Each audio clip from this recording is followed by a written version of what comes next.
Good morning to you all, ladies and gentlemen, and also viewers and subscribers. I welcome you all to this early Thursday morning broadcast.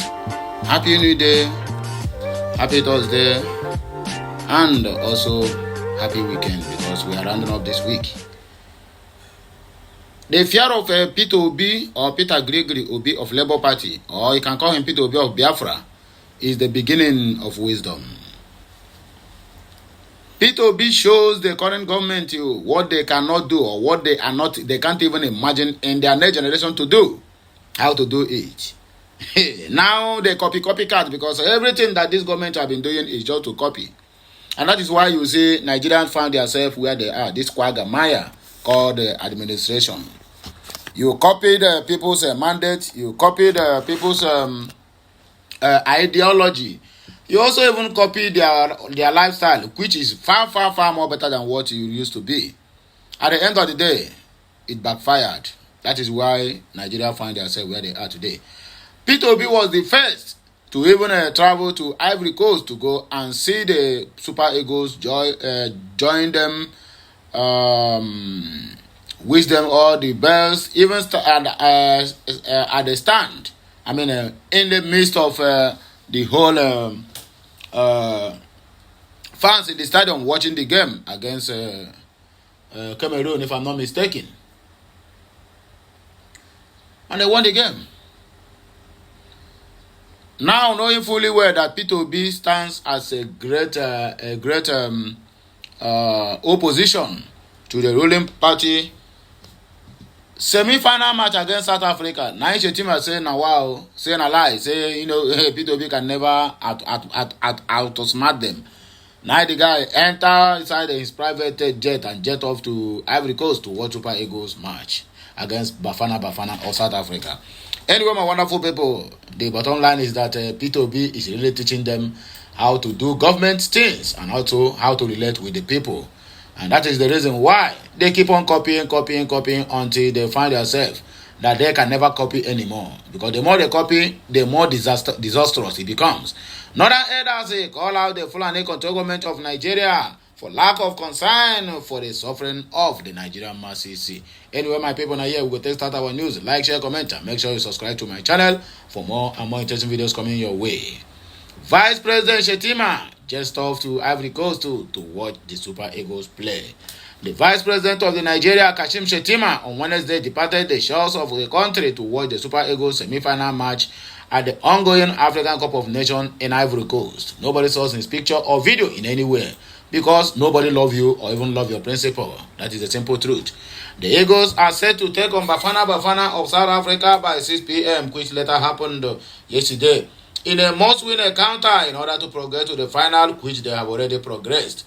Ahead of the game, the senior special assistant to the Vice President of Media and Publicity, Stanley Mwacha, confirmed that Shettima is at the Stade de la Paix, Boque, Côte d'Ivoire, to watch the Super Eagles take on their South African counterparts, which ended in a 1-1 draw, and Super Eagles claimed the victory by sports kick, which is penalty.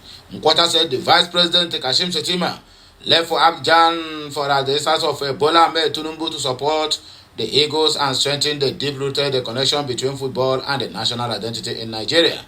Now, when he went there, I'm very sure that nobody will preach ethnicity or preach a religion or stand to tell you that this one is a Biafra or this one is a APC, this one is Labour Party. When you are playing, do not pass ball to them. You see why they keep using the brains of the Nigerians. But I don't blame the old fools. I blame the Nigerian youths who refuse to learn. After 8 years of nonsense ruling of Muhammadu Buhari, they still keep on jumping up and down. Okay, now, all of them that supported the so-called this government, both old and young, all of them don't come out now to confess. Even to tender a public apology and said, we don't know what we are doing. And I go see make the same mistake coming 2027. No be smarter now, they go tax on 1,000 naira and they're going to jump up and down again. He added that Shettima's presence will not only inspire the Super Eagles on the pitch, but also serve as a rallying point for millions of Nigerians cheering from their homes, according to you or according by you. And as the Super Eagles already qualify for the final of the ongoing African Cup of Nations. Then the so-called, what do they call him, Shettima, all these Nigerians across the globe to rise their forces and cheer on the team to bring back the glory. Northern elders don't call out the Fulani control government of Nigeria, which is FCT, of their negligence in the issues that pertain the poor masses of the country. The Northern Elders Forum has criticized the federal government, accusing it of showing a lack of concern for the suffering of Nigerians. In a statement released by its director of publicity and advocacy spokesperson, Abdul Aziz Suleiman, the Northern Elders Forum expressed deep concern over the steadily rising cost of living, especially regarding food prices, which has resulted in the widespread of hunger and malnourishment. The Northern Elders Forum emphasized that the alarming situation requires urgent attention and action from the Fulani control government of Nigeria. They urge measures such as boosting agricultural productivity, infrastructural investment, implementing social safety nets, and combating of corruption, which have eaten deep into the Nigerian system. Transparency and accountability were highlighted as vital for rebuilding public trust and overcoming national challenges. In a statement, Northern Elders said it is disheartening to witness the disconnect between the reality on the ground and the actions or lack thereof of our leaders. While millions of Nigerians are struggling to put food on the table and make ends meet, those in the power seem to be living in isolation or denial.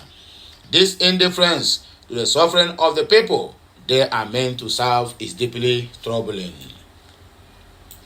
The consequences of this unchecked rise in inflation and devastation for ordinary Nigerians, families are finding it increasingly difficult to afford basic necessities as the prices of essential commodities such as rice, beans, cooking oil, and cooking gas, all of them don't go to the moon. They don't skyrocketed. According to the English, this death situation has resulted in a rise in malnutrition, particularly among children, as families are forced to prioritize their limited resources. Moreover, the impact of inflation extends beyond the realm of food prices. Small businesses are struggling to survive as the cost of raw materials and transportation continues to rise. Unemployment rates are soaring as the companies are unable to sustain their operations amidst mounting expenses. This vicious cycle of inflation and economic decline is pushing our nation further into poverty and despair.